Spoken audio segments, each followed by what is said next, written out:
Un acte qui vient après d'autres actes de plaidoyer commun, puisqu'à plusieurs reprises, deux concerts, nous sommes allés rencontrer le ministre à sa demande ou à la nôtre, et nous avons communiqué à plusieurs reprises, tant sur les pratiques administratives en rétention que sur les projets de loi ou sur leur application.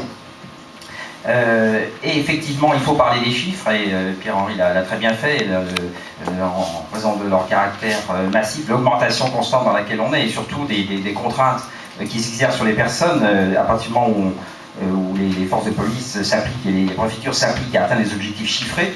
Derrière, effectivement, ce sont des trajectoires humaines, ce sont des drames qui se vivent. La rétention, c'est le moment, effectivement, où les personnes qui sont placées connaissent des périodes extrêmement stressantes, même si elles savent le plus souvent très bien pourquoi elles sont là. Certains ne le savent pas d'ailleurs, et vous aurez noté dans le rapport que vous avez sous les yeux des petites vignettes et des petites histoires qui montrent que par moment des personnes ne savent absolument pas ce qu'elles font là, et un juge parfois vient rappeler que leur place est dehors et pas dedans.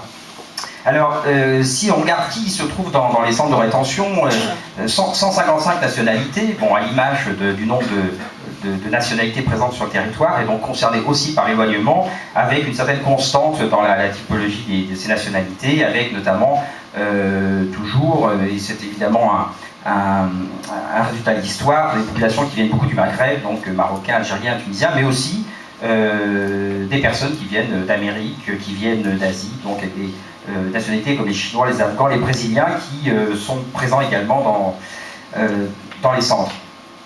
Il faut noter, ça a déjà été dit, que si majoritairement, je dirais que le profil type de la personne placée en rétention, c'est un homme âgé, un homme isolé, âgé d'entre 20 et 40 ans, entre 18 et 40 ans, il y a des femmes qui sont placées, des femmes isolées, il y a un nombre croissant de femmes en rétention, c'est quelque chose que l'on note, puisqu'on revient en 2010 à un niveau qui est un niveau très élevé qu'on avait déjà noté en 2006, mais on a une augmentation depuis 3 ans continue, et donc on a aujourd'hui plus de 9% des personnes qui sont des femmes.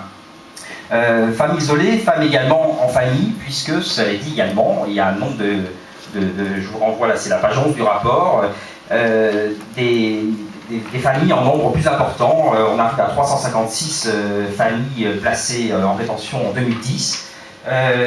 Et qui dit famille dit évidemment enfants, avec sur les pardon, le chiffre que je viens de vous donner, 356, c'est celui des enfants.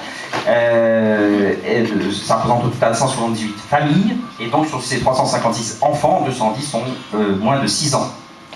Donc la présence des enfants et des familles est le résultat d'une contradiction entre deux impératifs. Le premier impératif, c'est l'unité de famille.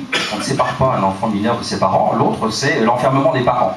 Et donc, trop souvent, la résolution de cette contradiction se traduit par le placement de toute la famille en rétention. Et nous répétons que les mesures alternatives à la rétention doivent être privilégiées. Il en existe notamment l'assignation à résidence. Et donc c'est quelque chose sur lequel nous insistons. Il faut d'ailleurs, j'attire l'attention sur la restriction, enfin la durée moindre du placement en rétention des familles qu'on a constaté en 2010. Elle a deux effets. Un effet positif, c'est que cette période traumatisante présente en rétention est diminuée, puisqu'en 2010, à moyenne de 2 jours et demi. La contrepartie négative, c'est que c'est un temps très court qui ne permet pas d'engager les recours, et recours qui permettrait, dans un certain nombre de situations, de voir aboutir la libération de ces familles.